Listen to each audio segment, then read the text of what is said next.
historic Mount Nelson Hotel in Cape Town. You can see the palm trees, the lane as they call it, and the gardens in Cape Town at the back. But we're here for a very, very special occasion and a very special reason, and it's this car over here. But I'm not going to say too much about the car yet. I'm rather going to introduce a face that's been on our channel before. So welcome back, Rian Esthuizen from Toyota. Thank you very much, Alan. Rian, great launch. I mean, iconic setting.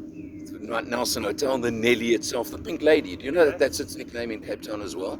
Kind of self-explanatory, yes. Absolutely. But it's all about the car. It's not about this hotel or about the venue. So let's talk Corolla Cross. You know what, as you mentioned, we're here at the Mount Nelson Hotel, really a classic in Cape Town and an institution.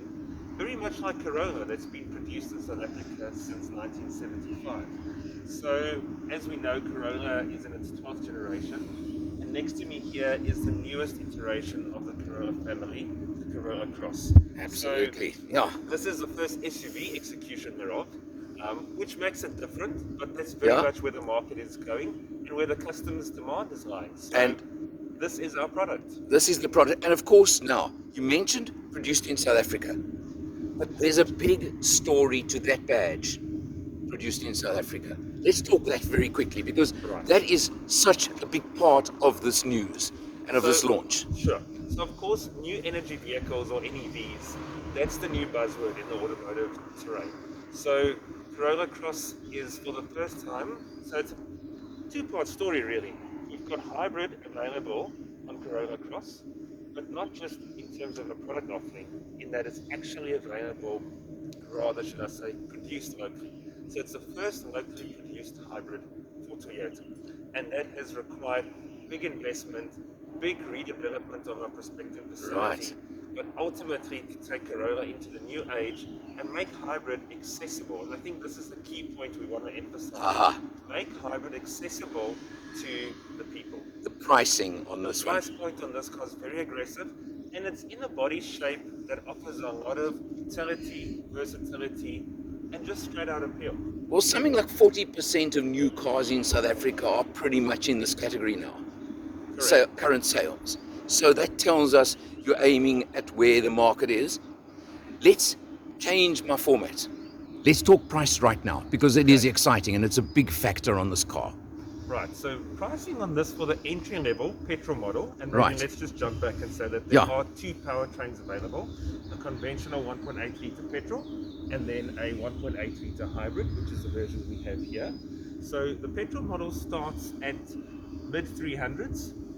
The most affordable hybrid model comes in at 413,000, which makes it SA's cheapest hybrid vehicle. And then our top spec hybrid takes us up into the upper 400,000s. Absolutely amazing. Let's walk around the outside quickly. Point out a few real features to us, please, Rian. So I think key here being a crossover is obviously the SUV-like style, not necessarily SUV in use and off-roading and four-wheel drive, but you've got the black cladding here, the raised ground clearance, of course the hybrid badging on this one. There's a lot of character lines in this car as well, as you can see how the fenders are built out here. Quite a nice detail to zoom in on there is this look at that, varnish with a logo embossed in it. Okay. And then around to the rear, anyone that's familiar with the RAV4, I think would draw similarities between the Corolla Cross. There's definitely that Toyota SUV DNA in there. And I'm just zooming in now. This is the XR spec, because in hybrid you got XS and XR. Correct. So this is the top spec one. And then you've got the black cladding and this quite aggressive rear bumper continues. Right.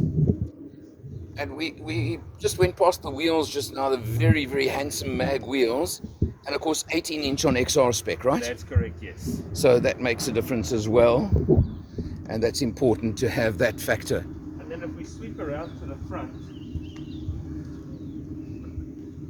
it's quite a prominent face, large sculpted LED headlamps. The XR model has that two-tone black and granite grey grille. Of course, the Toyota badge is blue on this one, being hybrid. Being hybrid, of course, you've got to do that. And then, as we mentioned, that black trapezoidal broad bumper detailing is continued over to the front. Okay, engine-wise, now we mentioned the two options. You've got the standard just 1.8 petrol. Yes. 103 kilowatts. Correct, yes. Or you've got this one, the hybrid. Now, this is intriguing to me. On paper, you say 90 kilowatts joint. Yet on the road, driving, it feels like it's got much, much more power. But it's obviously power delivery that makes all the I difference. think that's another key point we just need to emphasize to the public and to customers. Although the total system output of 90 kilowatts is the figure, that almost discounts on paper the boost that the electric motor gives you. 100% agree.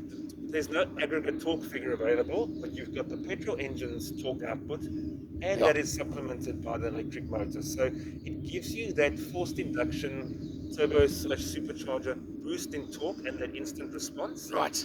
whilst being 100% energy efficient and using no emissions. Fantastic. Rian, we're going to have a quick look on the inside as well now, but let's check it out quickly. Cruising out in the Malmesbury, Wellington area at the moment. We're in the standard petrol version right now. So the 1.8 litre engine, 103 kilowatts, the CVT gearbox.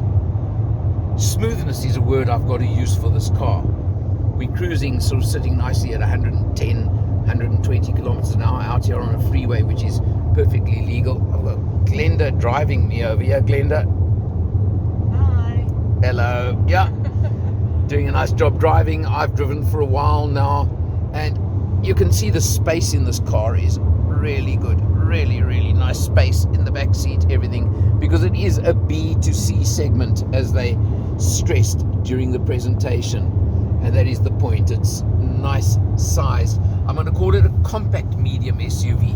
The finishes are nice. We are in the top XR grade, which makes a big difference, of course, as well. So you can see you've got the nice softish molded dash, you've got stitching, we've got leather, it's got everything, of course, the nice big screen, all the features you would think about. Interesting 5 airbags, which is an interesting number along the way on the airbag count, and let's not even go there now, but definitely a very smooth, comfortable ride, and that's something that has stood out to me. The CVT gearbox does seem to scream a little bit if you want to really accelerate to overtake, and I'm going to reserve comment because I just think and believe that the hybrid version will solve that problem and give you a much smoother acceleration, a little bit of extra grunt when you really want it. So let's just wait and see on that one. But overall, having driven 60-70 kilometers now, mainly freeway, a lot of traffic, handles the traffic very nicely, I must say, because Cape Town traffic, let's not even discuss that right now. But generally speaking, beautiful out in the winelands in the Western Cape. What more can I ask for? Bit dull, bit cloudy today, but so what, who cares? Not important. And being a typical journo, instead of indicating to overtake, the wipers went on. You saw that, Glenda. Happens all the time. Come on, every second car you drive has got wipers on a different side. So there we go. But anyway, well, we'll have more footage in a few moments in the hybrid version, and then we will give you some more opinions.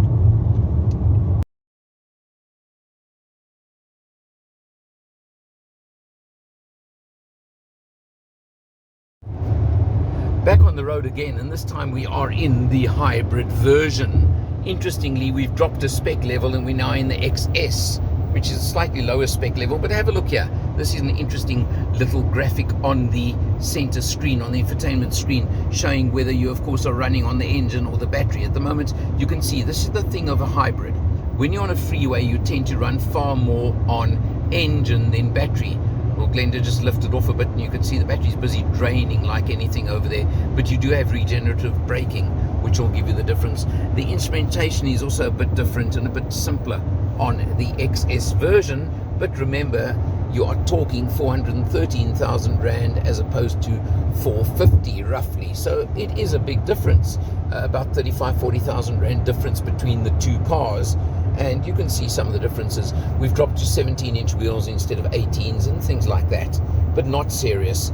But the point being, this one also does give you, because it's the hybrid, over here just in front of the gear lever, I'm trying to just get to it, there is a drive mode switch over here, which, for example, thank you, you can go eco, normal, or power. And I've used the power just now to see, and let me tell you, oh boy, if there was a little bit of a lack in overtaking ability in the normal one, in the petrol only, it certainly is made up for in this one. And there is just really that extra power. You can also press a button if you're in city use only and go into EV mode only, which is just to the left of that little switch. And that one then allows you to run in EV only up to about 40-50 k's an hour only. But it certainly, again, gives you that extra bit of economy just in town driving. And that's very, very useful and a nice feature to have. So I would certainly use that if I'm sitting in traffic, for example. It's a good one to have. But overall, personal opinion, and I'm saying that very clearly, personal opinion, I would very, very definitely stick to the hybrid version for myself. Okay, we're jumping inside. Now, of course, being this the hybrid version, Rian, hit the start button, please. Note the dead silence. There's no engine. It's ready to go. Yeah, you've got that little light across there. I'm pointing across that says ready. I love that one. I love it. So you've got that. Obviously, you've got the instrumentation now. They chose the hybrid, which is important. And you would have seen in the video, I show this over here while we were on the road, which shows where your energy is being used and utilized while you're driving. Correct. So it's quite a nice sort of feature.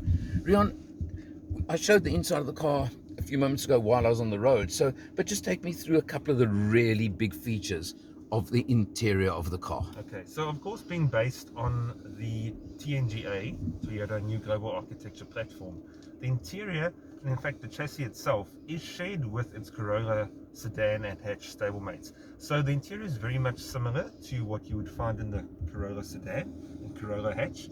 Of course, being a crossover vehicle, there are some tweaks, etc.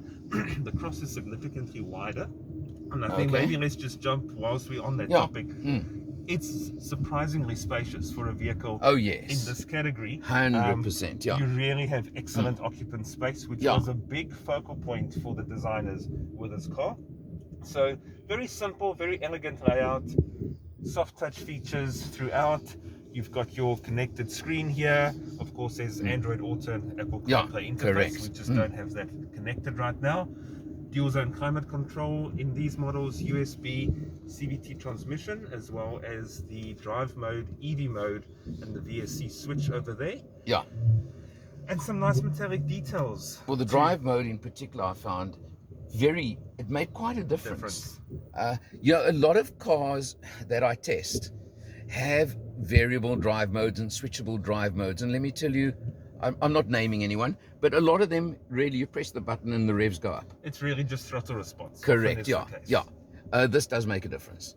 Great, yeah. So the hybrid output and the way the electric motor is brought in is tailored in the power mode, and then it switches the powertrain to deliver maximum torque output rather than economy-minded performance in that. 100% agree. So, that's the important factors. And just overall, well, I think we've looked at it.